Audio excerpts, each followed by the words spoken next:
আসসালামু আলাইকুম। কি অবস্থা সবার? কেমন আছেন সবাই? আশা করি আলহামদুলিল্লাহ সবাই অনেক বেশি ভালো আছেন। আপনাদের দোয়া এবং ভালোবাসায় আল্লাহ পাকের অশেষ রহমতে আল্লাহ পাক আমাকেও ভালো রেখেছে। মাঝে, মাঝে এই শহর আপনার কাছে খুব বিরক্তিকর মনে হবে। তখনই সময় না হলেও আপনি নিজের জন্য কিছুটা সময় বের করে শহর ছেড়ে গ্রামের উদ্দেশ্যে চলে যাবেন। হয়তো যতটুকু সময় পাবেন যেতে, যেতেই শেষ হয়ে যাবে। যাওয়া আসার ভিতরেই হয়তোবা গ্রামে গিয়ে আপনি খুব একটা ভালো সময় কাটাতে পারবেন না। কিন্তু মাঝে, মাঝে নিজেকে সময় দেওয়ার জন্য, নিজেকে শান্ত রাখার জন্য, নিজেকে ভালো রাখার জন্য ছুটে যেতে হয় সাময়িক সময়ের জন্য বিভিন্ন প্রান্তরে।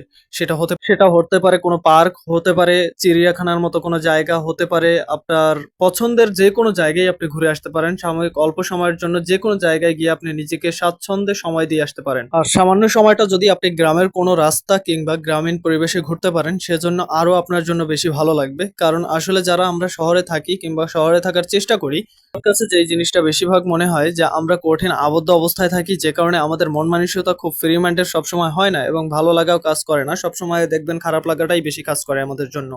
কারণটা হয়তো ধুলোবালি, জ্যাম, হর্ন, গাড়ির শব্দ, পলিউশন সবকিছু মিলিয়েই যেন একটা বাজে অবস্থা। এইজন্যই হয়তোবা শহরের জীবনযাপনটা মানুষের খুব বেশি অপছন্দের।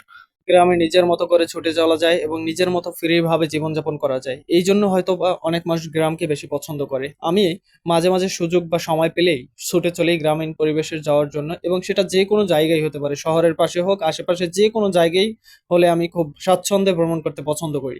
দেখা যায় মাঝে, মাঝে আমি ২-১ ঘন্টা সময় পাই। কিন্তু এই ২-১ ঘন্টার ভিতরে কোথায় যাওয়া যায়, কি করা যায়, কিভাবে যাওয়া যায় সেই চিন্তাটাই সবসময় করি। কারণ এই যে শহরের যে বায়ু দূষণ এবং খারাপ যে অবস্থা, শব্দ দূষণের ভিতরে থাকতে খুবই অপছন্দ করি।